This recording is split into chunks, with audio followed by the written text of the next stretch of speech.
wider than we thought it would be, but is it on time to make a difference? Now, a week after the tsunami came ashore, and Japan is still fighting to avert the nuclear catastrophe. We're assured it won't come to that, and so far the Japanese have faced the threat rather than the reality of radiation. But it's taking the country longer to get a grip of the situation than it thought, and attempts to cool reactors at the earthquake-damaged Fukushima plant, including by military helicopters dumping seawater on the plant, have so far had little effect. The Foreign Office advised all Britons to leave the area. It chartered rescue flights to the region. The US has also chartered flights, and the French have said that the Japanese, quote, have visibly lost essential control. Fashion designer Katharine Hamnett thinks the disaster shows us that the nuclear option is no option.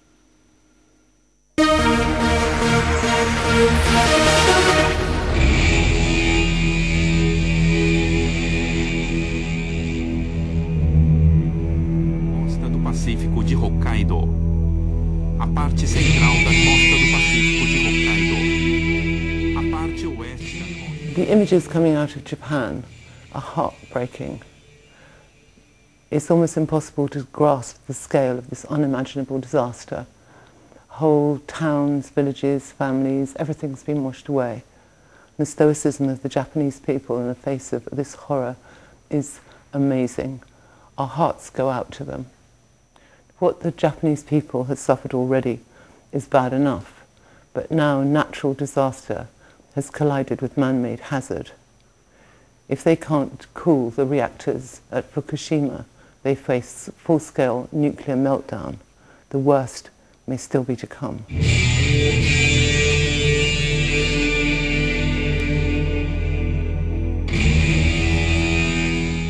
I don't like nuclear power, but I know that at least half the country disagrees with me. But surely even the most hardened nuclear supporters, when they see images of children being checked for radiation and the tragic struggle of the engineers to get the plant under control, must pause for thought. The coalition government must reassess the risks of building a new generation of nuclear power stations. Many in the pro-nuclear lobby say we have to have nuclear because there's no alternative to meet our energy needs, but there's plenty of alternatives. We have tidal, solar, wind, and carbon capture and storage combined with clean coal and gas. I'm not a nuclear scientist, I'm a fashion designer. I don't pretend to be an expert, but as a human being and global citizen, I'm terrified for the future of this planet, for our children, in fact for all life on Earth, if we continue on this nuclear path.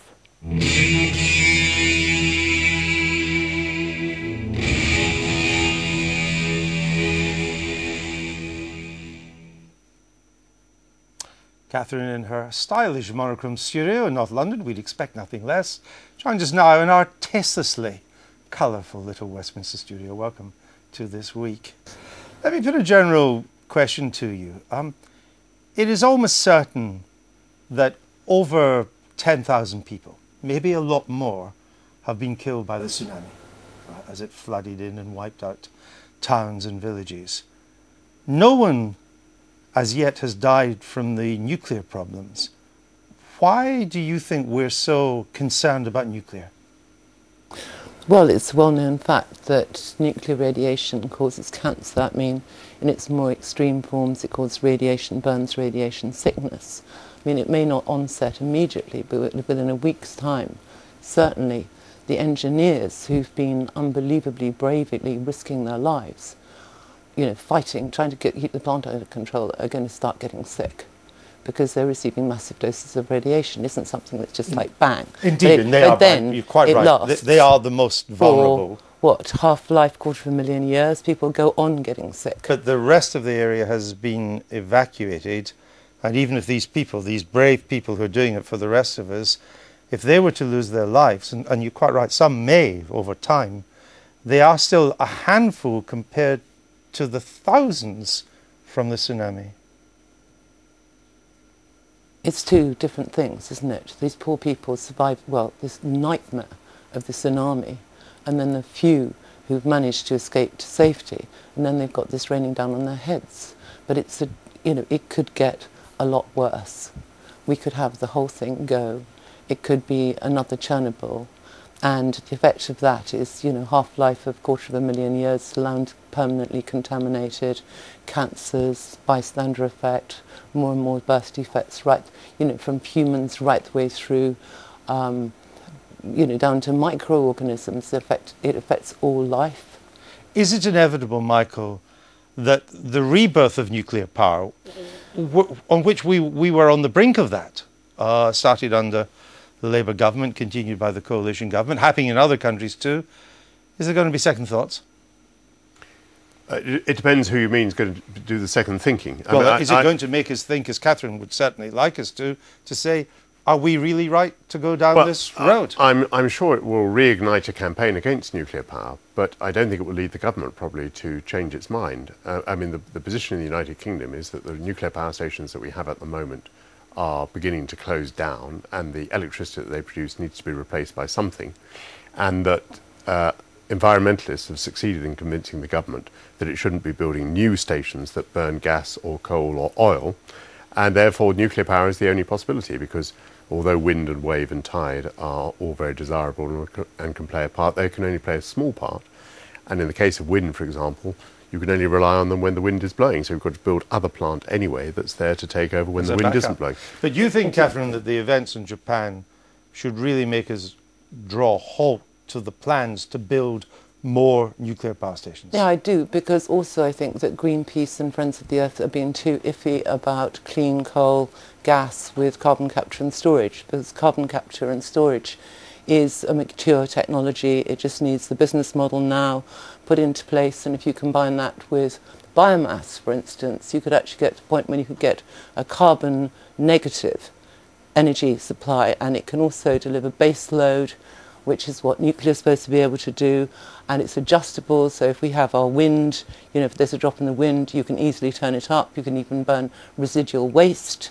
I'm perfectly prepared to believe that nuclear power might be something that we would only use for, I don't know, a century. But I can't see how in the next few decades we're going to get by without nuclear power.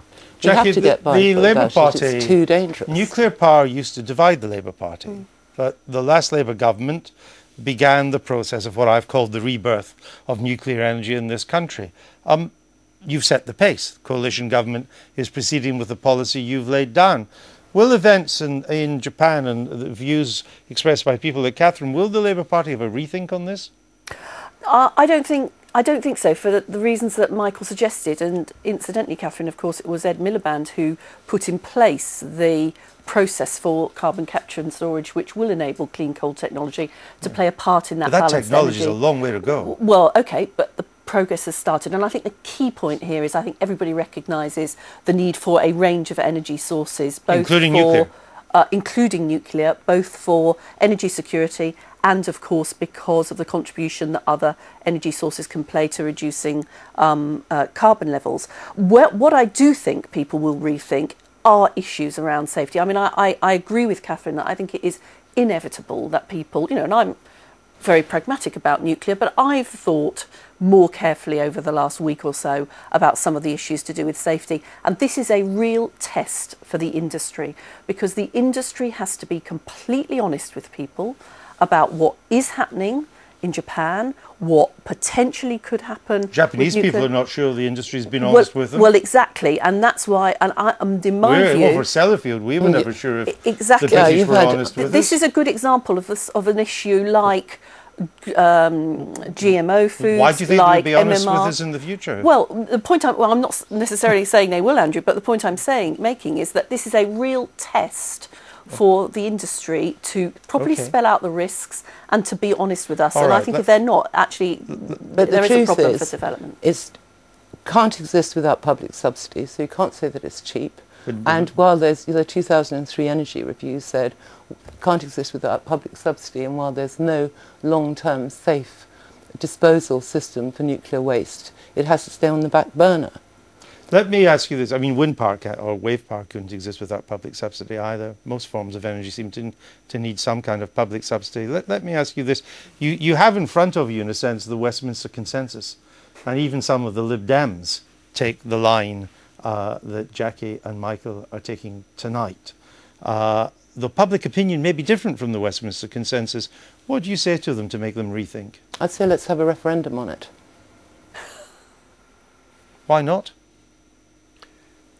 Because we have a representative democracy and we elect politicians to take really difficult decisions like this. So why are we having a referendum on something that's many people think infinitely less important, like the alternative vote? Well, we're having a referendum on that because there had to be a deal to put a coalition together. That's a this issue about public opinion, actually, of course, is part of the problem.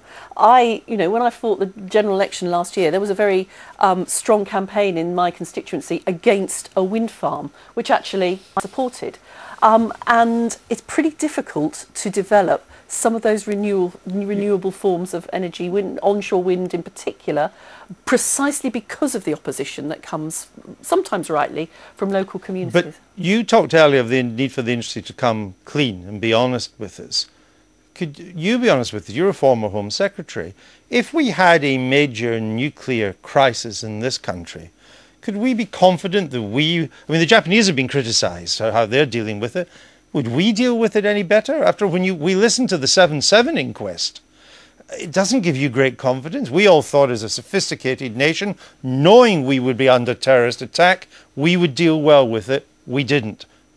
Well, one of the inevitabilities of dealing with those sorts of civil contingencies is that you can never completely avoid accidents, but what you can do is to ensure that you've got the best possible analysis of where the risks are likely to be. And of course, one of the things that we did through a committee that I actually led was for the first time to publish a more public national risk register that spelt out the likelihood of a risk happening and the seriousness of the impact of it. And then you actually need to engage all of those emergency services that you would need to deal with those particular issues. And I think actually in this country we're pretty sophisticated in doing that. Well, have we ringed Sellafield with anti-aircraft? That of course is not to say that there can never be Le Havre after 9/11. That there can never be an accident, and one of the reasons for the intelligence gathering that we do is precisely to try to identify where those risks Katharine, are. I'll give you the final word and put this to you in the global context this takes